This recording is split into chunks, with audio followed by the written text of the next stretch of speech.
yang akan saya tunjukkan, kita sudah punya selesai artikel. Sudah selesai nih artikel kita ini. Kita mau mengeceknya artikel kita itu seperti apa sih? Gitu ya.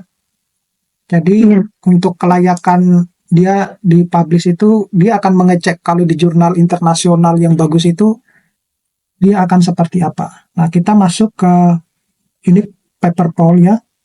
Ke home aja dulu untuk memudahkan Bapak Ibu. Kemudian new web dokumen. Nah, kemudian Mas fokus ke bagian samping kanan ini. Di sini ada menu-menu. Ya kan? Iya.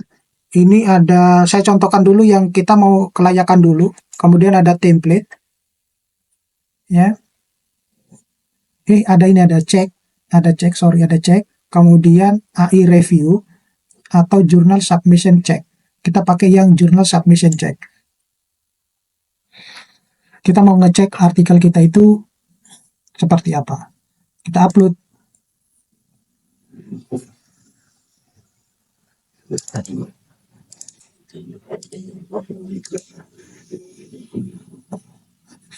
Nah, ditunggu sebentar. Nah, inilah Bapak Ibu yang terdapat di artikel jurnal itu seperti ini. Oh, author emailnya sudah ada, list autornya sudah ada, keyword artikelnya sudah ada, jumlah katanya. Nah, ini yang kemudian, nah, dia ada beberapa yang ini. Nah, ini kita harus perlu perbaikan ini, yang kayak gini. Nah, missing plain language summary.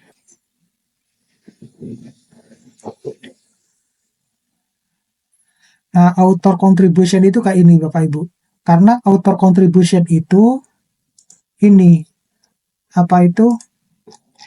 biasanya kalau kita submit dia akan menyediakan di terakhir itu author contribution-nya, sehingga kalau kita sudah publish itu dia akan tercetak seperti ini. Gini.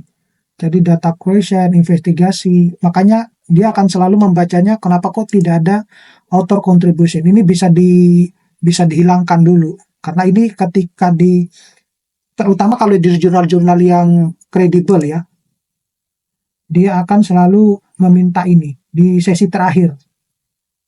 Sebelum kita membuild dalam bentuk PDF. Biasanya akan meminta ini. Jadi semua penulis itu dia punya kontribusi seperti apa sih di dalam artikel itu? Apakah dia sebagai menulis, original draftingnya, konsepnya gitu. Nah, itu ini. Makanya kita tidak perlu harus menampilkan di manuskrip mentahnya itu, ini tidak diperlukan. Ya, declaration ini oke lah, ya, deklarasi ini. Jadi ini conflict of interest ini sama dengan declaration tadi. Data access statement, ya, ada yang meminta jurnal-jurnal itu meminta data access statementnya, gitu. Jadi tergantung dari jurnal, tidak semuanya. Nah, ini dia menampilkan keseluruhannya, gitu. Nah, kemudian dia berbentuk perbaikannya itu seperti ini Bapak Ibu.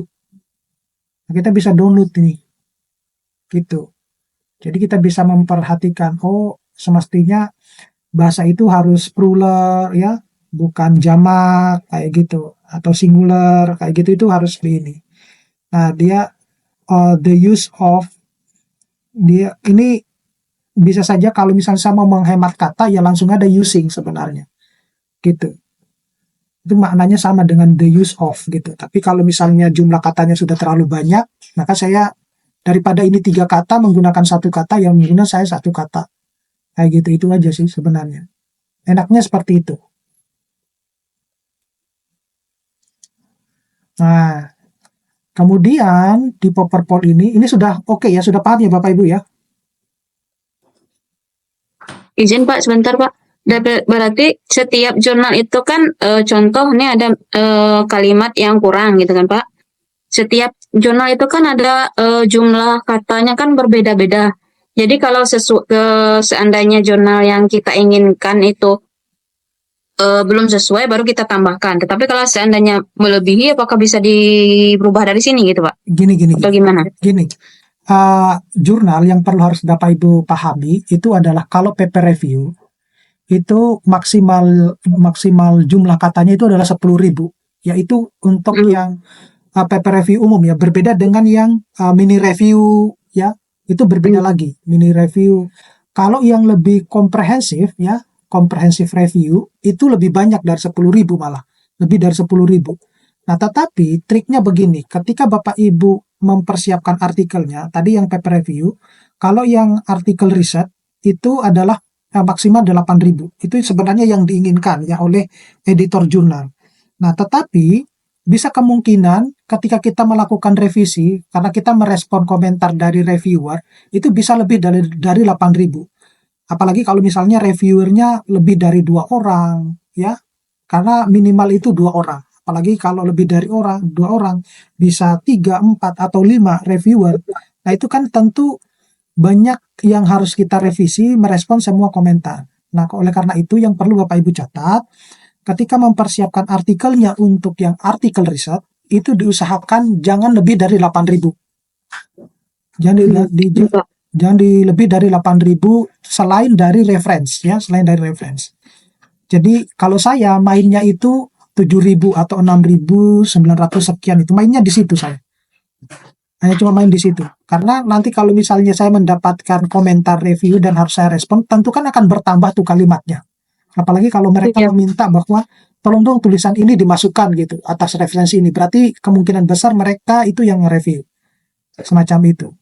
Nah, kalau ketika misalnya sudah di-publish ternyata lebih banyak, itu tidak apa-apa gitu. Tapi identisnya, umumnya mereka itu kurang dari 8.000 itu. Awal-awalnya semacam itu. Nah, saya kalau yang paper review itu saya persiapkan biasanya 9.000-an, 9.000 kata. Seperti itu. Gitu. Nah, di sini itu hanya sekedar untuk mengecek kelayakan bahwa apa saja sih yang harus kita persiapkan sebelum kita submit ke jurnal. Semacam itu. Nah, ini menurut dia bacaannya kalau berdasarkan dari standar jurnal internasional yang bagus, oh ternyata abstrak saya itu terlalu kepanjangan gitu. Nah, makanya saya harus kurangi lagi gitu. Banyak referensi-referensi yang menggunakan terlalu lama gitu. Nah, ini menjadi acuan kita. Oh, saya berarti harus mencari referensi yang lebih terbarukan. Kayak gitu. Sehingga kita sebelum mensubmit, kita harus mempersiapkan ini dulu. Gitu. Tidak harus tercentang semuanya Bapak Ibu, ya tidak harus. Gitu. Karena ada hal-hal yang diisinya itu secara online. Gitu. Nah, oke, di sini sudah paham? Oke, Pak. Makasih, Pak. Nah, kemudian ini yang terakhir ya. Kalau misalnya kita ternyata kepanjangan nih kalimat kita. Nah, jadi saya mau memotong-motong atau saya mau menggunakan bahasa yang lebih akademik gitu. Nah, jadi saya di sini juga bisa. Ini biasanya saya juga pakai di sini nih. Gitu. Jadi saya sudah punya paper nih, abstrak saya kan tadi terlalu kepanjangan. Saya mau potong di abstrak saya. Karena kalau saya stylenya abstrak saya itu karena AI yang saya gunakan ini dia sudah tahu cara kerja saya, dia sudah tahu bahwa Pak Kolif itu dia cara kerja abstraknya itu hanya cuma maksimal sekian kata gitu. Nah, ini kita di rewrite ini, klik rewrite. Nah, kita klik trim kalau kita mau mengurangi jumlah kata. Nah, kita copy paste di sini ini kalimat abstraknya, kemudian kita blok, dia akan keluar nih di samping kanan ini. Ya kan? Nah, dia akan keluar, mau dikurangi sebesar 15% kah, atau moderate, atau secara signifikan. Nah, biasanya saya moderate. Gitu. Atau tidak mau, biasanya saya begini, permainan jumlah kata kalau di abstrak, saya itu tidak boleh lebih dari 150 kata. Itu kalau style saya seperti itu. Nah, sedangkan di jurnal-jurnal itu, dia memintanya 200 sampai 250 kata. Nah, kenapa saya harus mengurangi sejauh itu? Karena ini tadi biasanya mereka akan meminta ada abstraknya harus di bagian ditambahkan seperti itu. Jadi saya sudah bisa mengetahui cara kerjanya reviewer itu seperti apa. Nah, karena saya juga seorang reviewer, jadi biasanya saya ubek-ubek juga di bagian abstraknya. Nah, kalau misalnya saya ketik moderate, maka dia akan tulis. Nah, ini sudah keluar. Nah, ini tadi dia 237 kata ini ya. Kelihatan ya Bapak Ibu ya? Bagian Iya, atas ini kelihatan Pak. 237 tinggal menjadi 189. Ini. Udah. Secepat itu tanpa harus membaca lagi gitu. Nah, kalau misalnya ini saya mau rubah ke dalam bahasa akademik, ya udah tinggal pakai yang ini, make academic. Kemudian saya generate. Nah, tapi biasanya ini dia akan bertambah ini. Nah, itu. Makanya saya langkah pertama itu kalau saya menggunakan ini, saya menggunakan dulu bahasa akademik, baru saya potong. Gitu. Tadi kan dia 189 ini kembali ke 227. 277. Gitu. Nah, saya biasanya mengakalinya itu saya menggunakan dulu bahasa akademik, baru saya potong. Kayak gitu. Nah, kalau mau diparaphrase ya juga ada di sini. Kalau mau diparaphrase. Ini. Tapi sebenarnya di ChatGPT juga sudah ada paraphrase-nya. Cuma kalau mau paraphrase aja ya nggak apa-apa. Ini. Dia berkurang lagi menjadi 216. Nah, karena di dalam penulisan jurnal internasional itu semakin sedikit padat, kemudian informasi yang disampaikan itu akurat, itu justru yang paling disukai daripada panjang lebar. Gitu. Karena itu juga akan memberatkan kerjanya reviewer dan itu akan menjadi feedbacknya ke kalian. Gitu, ke Bapak Ibu, sehingga yang akan direvisi akan lebih banyak. Semacam itu. Tapi ada beberapa jurnal ya, beberapa jurnal itu mulai dari judul sampai referensi itu tidak boleh lebih dari 6.000 kata. Itu lebih konyol lagi itu. Yang kayak gitu itu. Nah, oke. Saya kira ini cukup Bapak Ibu yang semuanya sudah saya obrak-abrik di sini, ilmu yang saya selama ini saya pegang. Nah, kalau Bapak Ibu mau seperti ChatGPT saya ini karena beda ya. Pasti beda dengan yang Bapak Ibu dapatkan, yang gunakan. Bapak Ibu bisa masuk ke sini. Di sini. Ini saya kebetulan mentoring juga di sini. Mentoring di sini. Nah, di sini kalau nanti ada yang make yang eksklusif, kelas eksklusif ini bisa dalam satu grup itu ada 5 orang atau dia bisa bersifat privat. Nanti bonusnya akan dapat bonus coaching sama saya, bonus free-nya 1 jam.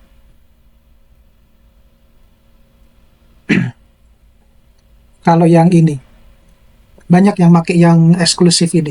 Nah, jadi silakan masuk ke cbm/gra.com ini.